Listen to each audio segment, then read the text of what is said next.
Hello friends, આજે હું તમારી આગળ નવી રેસિપી લઈને આવી છું. તેનું નામ છે ભીંડાનું રસાવાળું શાક. તો મને મારા મમ્મી ભીંડાનું રસાવાળું શાક શીખવાડે છે. જો તમારી મમ્મી તમને શીખવાડતા હોય તો મને કહેજો.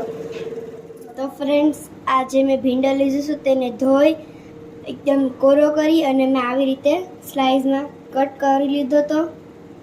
ચણાનો લોટ, તેલ, મીઠું, છાશ, મરચું, હિંગ, હળદર, ધાણા જીરું અને છાશ. તો ફ્રેન્ડ્સ, આપણે શાક બનાવવાનું શરૂ કરીએ. તો ફ્રેન્ડ્સ, ભીંડાનું શાક ચીકણું ન થાય તે માટે હું તમને ટ્રીક બતાવીશ.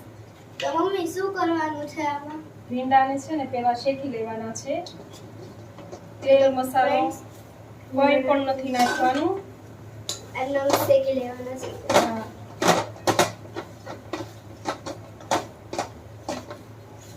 ગરમ લાગશે.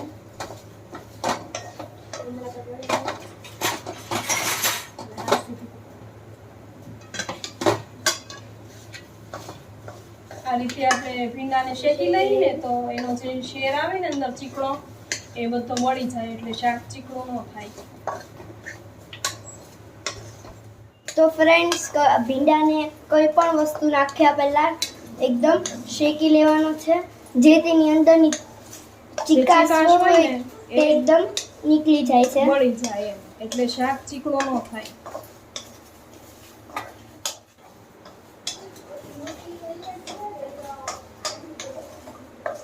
હવે શેકાઈ ગયો છે ભીંડો. તો ફ્રેન્ડ્સ, તમે જોઈ શકો છો ભીંડો એકદમ શેકાઈ ગયો છે.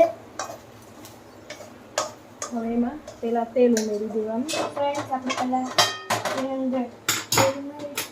બધું નાખી દઉં ને?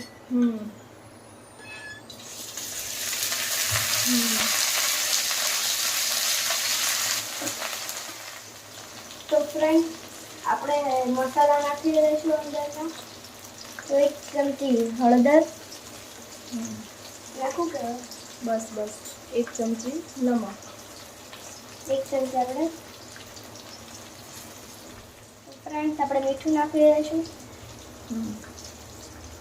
થોડી હિંગ, થોડીક આપણે હિંગ નાખી દઈશું. ચપટી હિંગ લેવાની. હવે બધું બરાબર મિક્સ કરી લેવાનું. શાંતિથી પકડી લેવાનું એટલે ગરમ ન લાગે.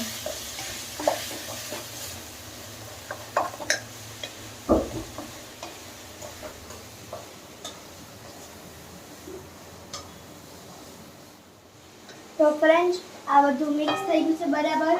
તો આપણે એને ઢાંકી દઈશું તો એ ચડી જશે. થોડીક વાર ઢાંકી દઈએ એટલે જલ્દી ચડી જાય.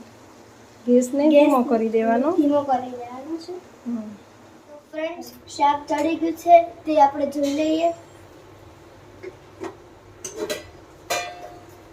તો ફ્રેન્ડ્સ, આપણું શાક એકદમ સરસ થઈ ગયું છે ચડીને. આપણે તેની અંદર મસાલા નાખીશું. તો ફ્રેન્ડ્સ, તમે જોઈ શકો છો શાક એકદમ આપણું સરસ ચડી ગયું છે. તો આપણે હવે એની અંદર જે મસાલા એડ કરવાના છે તે આપણે નાખી દઈશું. તો ફ્રેન્ડ્સ, આપણે શાક રસાવાળું બનાવવાનું છે. તો આપણે રસો કયો કરવાનો તે હું તમને બતાવું. તો ફ્રેન્ડ્સ, તે માટે મેં ચણાનો લોટ લીધો છે અને છાશ લીધી છે. તો આ જે ચણાનો લોટ છે તેને આપણે છાશની અંદર નાખી દેવાનો છે. પછી તેને હલાવી નાખવાનો આપણે.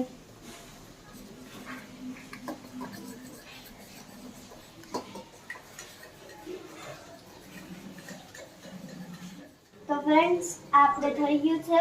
તો આપણે મસાલા નાખીશું. આ છે લસણવાળું મરચું, 1 ચમચી નાખવાનું. 2 ચમચી નાખી દે. 1 ચમચી નાખાય. કોરું શાક બનાવવું હોય તો છાશ નહીં ઉમેરવાની, ધાણા જીરું પાવડર ઉમેરી દે. તો આપણે ધાણા જીરું પાવડર એટલું બનશે ને? 1 ચમચી ધાણા જીરું પાવડર બરાબર મિક્સ કરી લેવાનું. હવે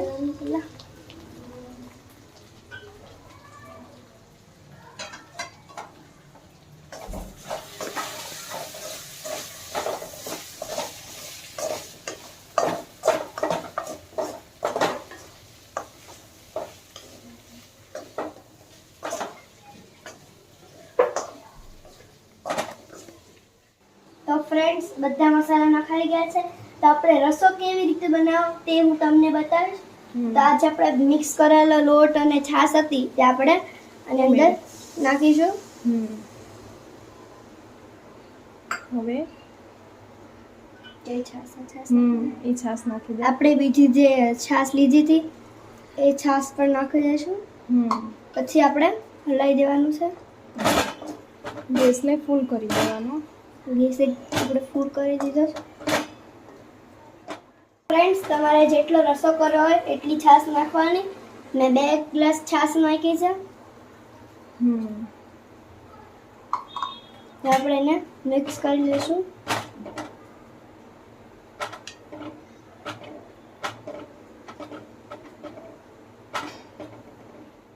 ફ્રેન્ડ્સ જ્યારે આપણે શાક બનાવી ત્યારે લીમડા પહેલા નાખવાના.